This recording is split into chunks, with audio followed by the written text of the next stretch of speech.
Chapter 13 मेरे पास मत आना। प्रशांत, जो कि इस वक्त टेबल के ऊपर पड़ा हुआ था और कुणाल ने उसकी गर्दन को अपने हाथ से दबा रखा था और उसे सांस लेने में भी तकलीफ हो रही थी। कुणाल ने फिर प्रशांत से कहा, मेरी बहन ने तुम्हारा क्या बिगाड़ा है? तुम उसे परेशान क्यों करते हो? वो तो कितनी अच्छी है। कुणाल पल पल प्रशांत की गर्दन पर दबाव डाल रहा था और पल पल प्रशांत को सांस लेने में उतनी ही ज्यादा तकलीफ हो रही थी। प्रशांत ने अपने मन ही मन कहा, मुझे सांस लेने में तकलीफ हो रही है, अगर इसने जल्दी अपने हाथ को नहीं हटाया तो मैं सांस नहीं ले पाऊंगा। कुणाल ने फिर प्रशांत से कहा, अगर तुमने मेरी बहन को फिर से परेशान किया तो मैं तुम्हें छोड़ूंगा नहीं, और हाँ, मेरी एक बात और याद रखना कि अगर तुम्हारी बहन ने भी मेरी बहन को परेशान किया तो मैं फिर भी तुम्हें ही मारूंगा, और ये मैं तुम्हें धमकी नहीं दे रहा हूँ बल्कि मैं तुम्हें बता रहा हूँ। कुणाल की बात में अलग ही सच्चाई दिखाई दे रही थी और प्रशांत की डर की वजह से हालत खराब हो रही थी। कुणाल फिर प्रशांत की गर्दन को छोड़ देता है और वहां से जाने लगता है। प्रशांत, जो कि कुणाल के हाथ से अपनी गर्दन के छूटते ही खांसने लगता है। वहीं दूसरी तरफ पायल, जो कि अपनी दोस्त नंदनी के साथ आगे की तरफ ही जा रही थी। पायल ने आगे की तरफ जाते हुए नंदनी से कहा, जल्दी चलो, पता नहीं प्रशांत ने उसका क्या हाल करा होगा। पायल इस वक्त प्रशांत के पास मूनलाइट क्लब की तरफ ही जा रहा था, क्योंकि अचानक से प्रशांत ने फोन काट दिया था और फोन काटने से पहले उसने कहा था कि तुम यहाँ पर क्या कर रहे हो, जिस वजह से पायल वहां पर जा रही थी, क्योंकि उसे लग रहा था कि वहां पर कुणाल आया है और अब प्रशांत उसे बुरी तरह पीटने वाला है, और इसीलिए वो वहां पर कुणाल को देखने के लिए पायल इस वक्त प्रशांत के पास मूनलाइट क्लब की तरफ ही जा रहा था, क्योंकि अचानक से प्रशांत ने फोन काट दिया था और फोन काटने से पहले उसने कहा था कि तुम यहाँ पर क्या कर रही हो, जिस वजह से पायल वहां पर जा रही थी, क्योंकि उसे लग रहा था कि वहां पर कुणाल आया है और प्रशांत उसे बुरी तरह पीटने वाला है, और इसीलिए वो वहां पर कुणाल को देखने के लिए जा रही थी।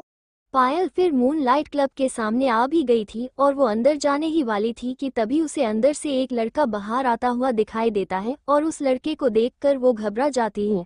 वो लड़का कोई और नहीं बल्कि कुणाल था, और कुणाल क्लब से बाहर आने के बाद पायल के सामने खड़ा हो जाता है। कुणाल को देखकर पायल घबरा गई थी और उसने अपने कदम पीछे लेना शुरू कर दिया था। मेरे पास मत आना, तुम जानते नहीं हो कि मैं कौन हूँ, अगर तुमने मेरे साथ कुछ किया तो तुम बच नहीं पाओगे। कुणाल पायल को शांति से खड़ा हुआ देख रहा था। वो अपना एक भी कदम पायल की तरफ नहीं बढ़ा रहा था, लेकिन फिर भी कुणाल के देखने भर से ही पायल घबराई जा रही थी और अपने कदम पीछे की तरफ ले रही थी। तभी पायल का पैर मुड़ जाता है और वो नीचे गिर जाती है और उसका राइट हैंड नीचे जमीन पर लगता है। पायल के हाथ में बहुत दर्द मार रहा था और वो दर्द में कराह रही थी। उसने अपने दूसरे हाथ से अपना हाथ पकड़ रखा था और उसकी आंखों से भी आंसू आना शुरू हो गए थे। पायल के पास ही नंदनी खड़ी हुई थी और कुणाल को देखकर पायल ही नहीं बल्कि नंदनी भी घबरा गई थी, बल्कि वो तो इतना ज्यादा घबरा गई थी कि उसके मुंह से एक शब्द भी नहीं निकल रहा था और वो अपनी जगह पर ही किसी भूत की तरह खड़ी हुई थी। कुणाल उन दोनों पर बिल्कुल भी ध्यान नहीं देता है और वहां से उन दोनों को नजरअंदाज करके चला जाता है। कुणाल को जाता देख नंदनी और पायल दोनों ही एक राहत की सांस लेती हैं। पायल ने फिर नीचे से उठते हुए कहा, अगर ये बिल्कुल ठीक है तो फिर अंदर प्रशांत का क्या हाल होगा? कुणाल को ठीक देखकर पायल समझ गई थी कि प्रशांत उसे नहीं मार पाया है, लेकिन वो ये भी जानती थी कि कुणाल अंदर था तो जरूर उनके बीच में कुछ ना कुछ जरूर हुआ होगा, जिस वजह से वो जल्दी से अंदर क्लब में चली जाती है। पायल पहले भी बहुत बार इस क्लब में आ चुकी थी और उसे पता था कि प्रशांत हमेशा अपने दोस्तों के साथ इसी क्लब में आता है, जिस वजह से उसे प्रशांत को ढूंढने में ज्यादा वक्त नहीं लगा था। पायल फिर नंदनी के साथ अंदर क्लब में चली जाती है और क्लब के अंदर आने के बाद सीधी उस जगह पर जाती है जहां पर प्रशांत अक्सर बैठा करता था। पायल जब वहां पर जाती है तो उसके होश उड़ जाते हैं, उसे अपनी आंखों पर यकीन नहीं होता है। उसकी आंखों के सामने प्रशांत के दोस्त नीचे घायल पड़े हुए थे। वहां पर एक या दो कांच की बोतल के सिवाय ज्यादा तोड़फोड़ तो नहीं हुई थी, लेकिन फिर भी वहां पर कुछ लड़के लाशों की तरह नीचे जमीन पर पड़े हुए थे, बल्कि वे सभी होश में थे और दर्द में कराह रहे थे, लेकिन उनके अंदर उठने की हिम्मत नहीं रह गई थी। उन सबके बीच में पायल को टेबल के ऊपर बैठा हुआ प्रशांत दिखाई देता है, जिसने अपनी उन सबके बीच में पायल को टेबल के ऊपर बैठा हुआ प्रशांत दिखाई देता है, जिसने अपनी गर्दन झुका रखी थी और उसके मुंह से लगातार खून निकल रहा था और वो देखने में बहुत घायल लग रहा था। पायल जल्दी से प्रशांत के पास जाती है और फिर उसने उसके पास जाने के बाद कहा, क्या तुमने फिर से उस लड़के से मार खा ली? पायल की बात प्रशांत को साफ सुनाई दे रही थी, लेकिन वो उसकी बात को पूरी तरह नजरअंदाज कर देता है और अपनी गर्दन को नीचे झुकाकर ही बैठा रहता है। पायल ना जाने प्रशांत को क्या क्या कह रही थी। कुणाल से मार खाने के बाद प्रशांत को पायल की बात प्रशांत को साफ सुनाई दे रही थी, लेकिन वो उसकी बात को पूरी तरह नजरअंदाज कर देता है और अपनी गर्दन को नीचे झुकाकर ही बैठा रहता है। पायल ना जाने प्रशांत को क्या क्या कह रही थी। कुणाल की मार खाने के बाद प्रशांत को वैसे ही बहुत गुस्सा आ रहा था और पायल की बात सुनकर उसका गुस्सा और भी ज्यादा बढ़ता जा रहा था, लेकिन फिर भी प्रशांत ने अपने गुस्से को पी रखा था और वो वहां पर शांति से अपना सर नीचे करके बैठा हुआ था। तभी पायल ने गुस्से में प्रशांत से कहा, मुझे तो लगता है अब तुम्हारे बस का कोई काम रहा ही नहीं है। उस कियारा का भाई क्या आ गया, वो तो कुछ ज्यादा ही हवा में उड़ने लगी, मैं उसे छोड़ूंगी नहीं। पायल की बात सुनकर प्रशांत को कुणाल की बात याद आ जाती है, जहां पर उसने साफ कहा था कि अगर तुम्हारी बहन ने भी कियारा को परेशान किया तो वो फिर भी तुम्हें ही मारेगा, जिसे याद करके ही प्रशांत घबराहट की वजह से कांपने लगा था। कुणाल चाहता तो वो प्रशांत को वहीं पर मार सकता था, उसने लगभग प्रशांत की सांसें बंद कर ही दी थी और अगर वो अपने हाथ से थोड़ा और दबाव डालता तो जरूर प्रशांत की वहीं पर मौत हो जाती। कुणाल ने प्रशांत को धमकी दी थी कि वो अपनी बहन को कियारा से दूर रखे वरना वो उसे मार देगा, और कुणाल की बात सुनकर प्रशांत को कहीं से भी नहीं लग रहा था कि वो उसके साथ कोई मजाक कर रहा था। प्रशांत ने ये सब याद करने के बाद पायल से कहा, उस लड़के की बहन से दूर रहना। प्रशांत ने ये बात बहुत ही शांति और धीमी आवाज से कही थी। पायल को प्रशांत की बात सुनाई तो दे गई थी, लेकिन उसे लगा कि उसने कुछ गलत सुन लिया है, क्योंकि उसने आज से पहले कभी भी अपने भाई को पीछे हटते नहीं देखा था। उसका दुश्मन चाहे कोई भी हो वो उसे हराता जरूर था, लेकिन आज उसका भाई उसके सामने ही हार मान रहा था और साथ में उसे भी हार मानने के लिए कह रहा था। पायल ने फिर शो करने के लिए प्रशांत से कहा, क्या कहा तुमने, क्या तुम फिर से कहोगे? मैंने कहा कि तुम उस लड़के की बहन को आज से बाद कभी भी परेशान मत करना। प्रशांत ने फिर से शांत आवाज में ही कहा, लेकिन इस बार उसने धीमी आवाज में नहीं कहा था, बल्कि उसकी बात सभी को साफ सुनाई दे रही थी। प्रशांत की आवाज को सुनकर ही लग रहा था कि जैसे उसने अपना फैसला ले लिया हो और अब उसके फैसले को कोई भी नहीं बदल सकता है, लेकिन पायल भी उसी की बहन थी और वो भी उसी की तरह जिद्दी थी। पायल ने फिर गुस्से से प्रशांत को कहा, तुम उस लड़के से डरते होंगे क्योंकि तुमने उससे मार खाई है, लेकिन मैं उससे नहीं डरती। पायल की आवाज में साफ झलक रहा था कि वो अपनी बात से नहीं मुकरेगी नहीं और वो कियारा को अभी भी परेशान करेगी, लेकिन प्रशांत को कुणाल से इतना डर लग रहा था कि वो अब कोई भी रिस्क नहीं उठाना चाहता था। प्रशांत ने पायल से कहा, तो इसका मतलब तू उस लड़के की बहन को परेशान करेगी? प्रशांत की बात सुनकर पायल ने तुरंत कहा, हाँ मैं उसे परेशान करूंगी। तो फिर ठीक है, अगर तू उसे जितना परेशान करेगी मैं तुझे उससे ज्यादा परेशान करूंगा। प्रशांत ने अपना चेहरा ऊपर करके चिल्लाकर कहा। प्रशांत का चेहरा अब सभी को साफ दिखाई दे रहा था, उसकी नाक से खून निकल रहा था और उसकी गर्दन पर भी हाथों के निशान थे। प्रशांत इस वक्त बहुत ज्यादा घायल था और जब वो पायल के ऊपर चिल्लाया तो इस वजह से पायल भी घबरा गई थी। ठीक है, मैं उसे परेशान नहीं करूंगी, पायल ने घबराकर कहा। पायल की बात सुनकर प्रशांत शांत हो गया था। वहीं दूसरी तरफ कुणाल अपने घर की तरफ ही जा रहा था, तभी उसे रास्ते में अपने दादाजी दिखते हैं जिनके हाथ में एक थैला था। कुणाल ने फिर अपने दादाजी के पास जाने के बाद उनके हाथ से थैला लेते हुए कहा, ये थैला आप मुझे दे दीजिए दादाजी, इसे मैं घर लेकर चलता हूँ।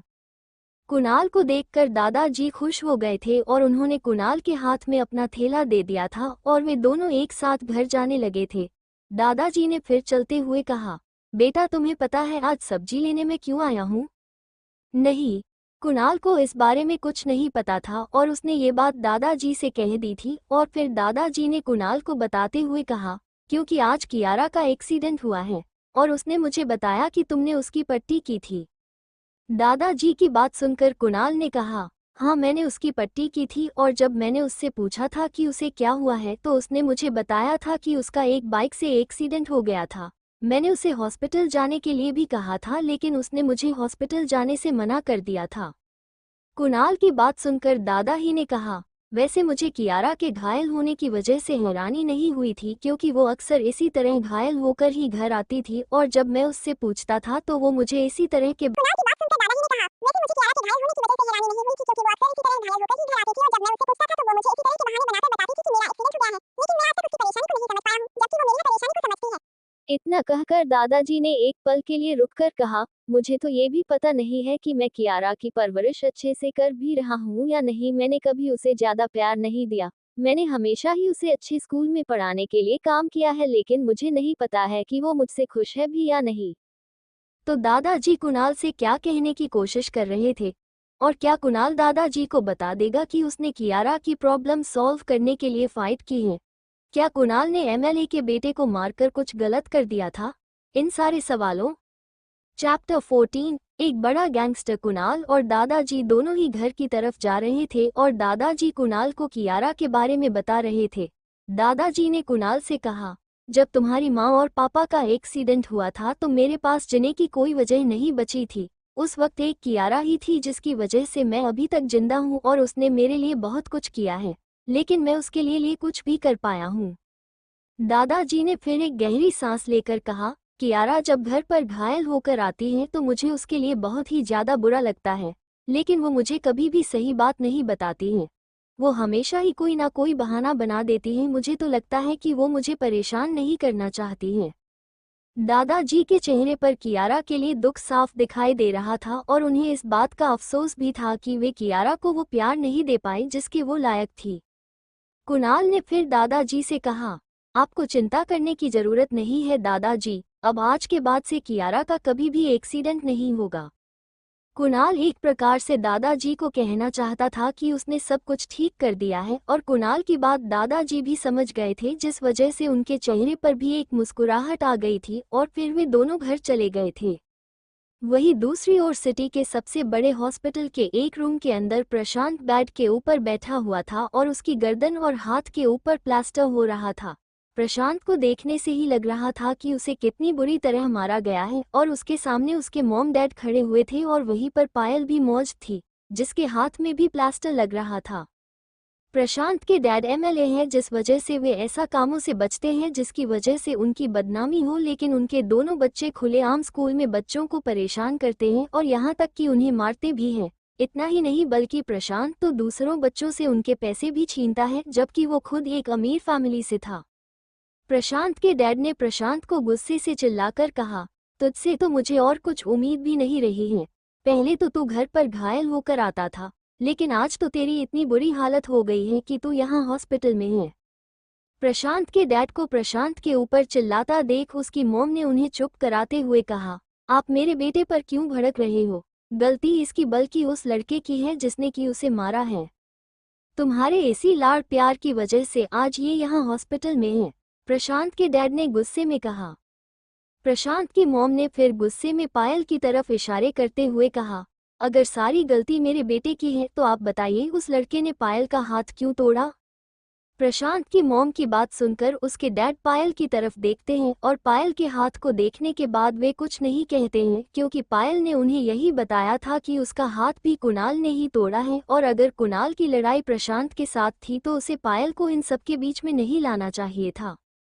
पायल के मॉम डैड को इस फाइट की पूरी बात नहीं पता थी, उन्हें तो बस इतना ही बताया गया था कि प्रशांत और कुणाल के बीच में किसी बात को लेकर फाइट शुरू हो गई थी और उसने प्रशांत को बुरी तरह मारा, और पायल वहां पर प्रशांत को देखने के लिए गई थी और कुणाल ने उसे देखने के बाद उसका भी हाथ तोड़ दिया।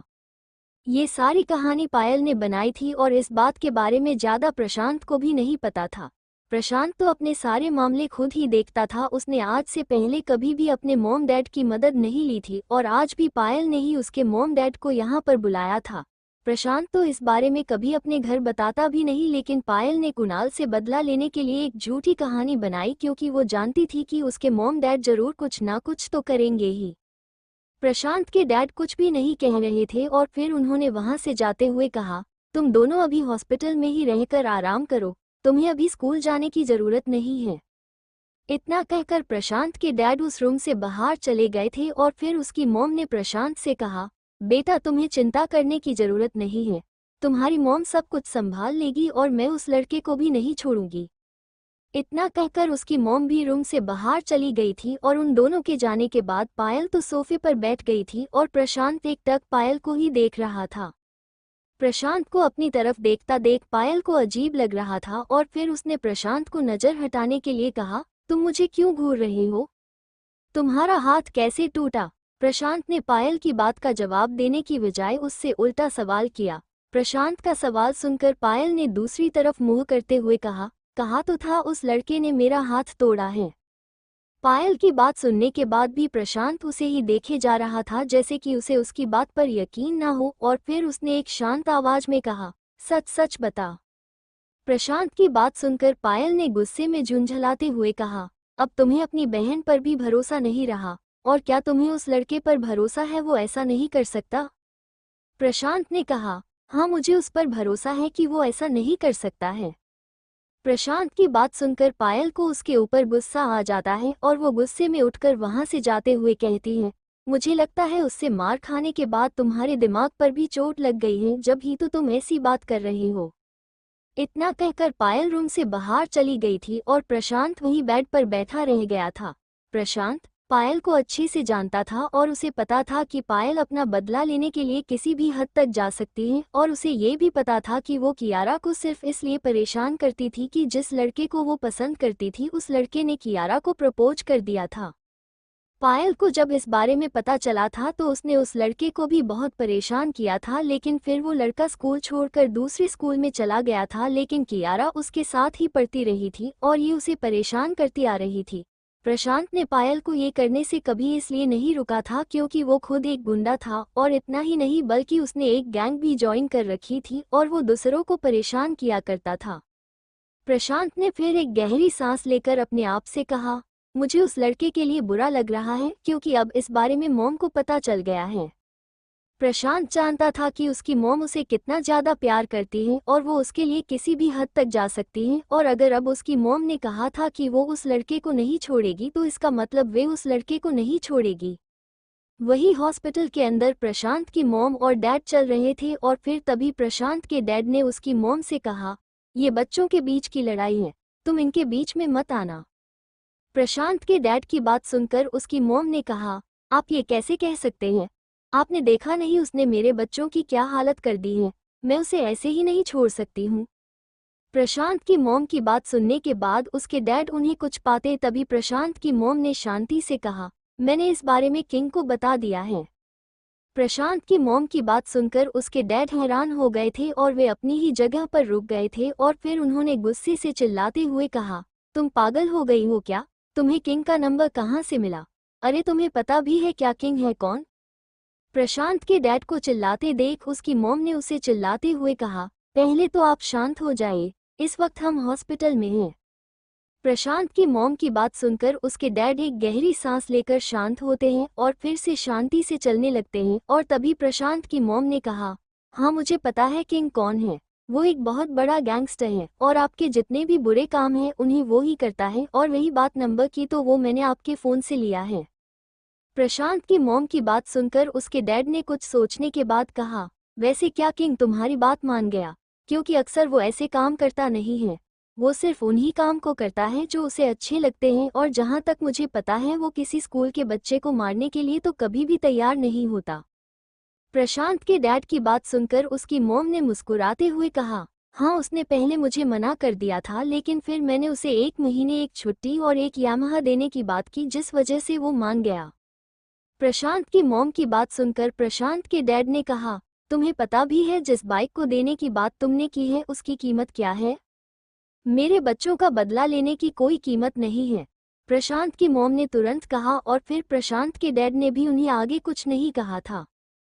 पता नहीं अब उस बच्चे का क्या होगा, कहीं किंग उस बच्चे का कुछ ज्यादा ही बुरा हाल ना कर दे। ये सोचते हुए प्रशांत के डैड और मॉम हॉस्पिटल से चले गए थे। वहीं दूसरी तरफ सुनसान सड़क पर एक कार खड़ी हुई थी और उस कार के सामने एक अधेड़ उम्र का आदमी खड़ा हुआ था। उस आदमी ने नेवी ब्लू कलर का कोट पैंट पहन रखा था, और फिर तभी उसके पास 2 आदमी आते हैं और उन दोनों आदमियों ने भी नेवी ब्लू कलर के कोट पैंट पहन रखे थे। उन दोनों आदमियों ने उस आदमी के पास आने के बाद कहा, बॉस हमने उस बच्चे के बारे में पता कर लिया है, उसका नाम कुणाल तोमर है और वो अपनी बहन और दादा के साथ रहता है, और उसका बचपन में एक्सीडेंट हो गया था जिसके बाद वो अब कई साल बाद वापस अपने घर आया है। उन दोनों आदमियों ने अपने बॉस मतलब किंग को कुणाल के बारे में सब कुछ बता दिया था कि किस तरह पायल उसकी बहन को परेशान करती थी और किस तरह उसमें और प्रशांत के बीच में फाइट हुई थी। उन दोनों की सारी बात सुनने के बाद किंग ने उन दोनों से कहा, मतलब लड़का फाइट में अच्छा है पर अफसोस अब नहीं रह पाएगा, क्योंकि उसने एक अमीर परिवार के बच्चे को मारा है और अब उसे इसका हर्जाना तो भरना ही पड़ेगा। जाओ उसे लेकर आओ। किंग की बात सुनकर वे दोनों आदमी कुणाल को लेने के लिए उसके घर पर चले जाते हैं। तो क्या अब किंग कुणाल के साथ कुछ गलत करने वाला है, या फिर कुणाल अपनी फाइटिंग स्किल से किंग को भी हरा देगा? और क्या प्रशांत की मॉम इस बात को इतनी आसानी से जाने देगी?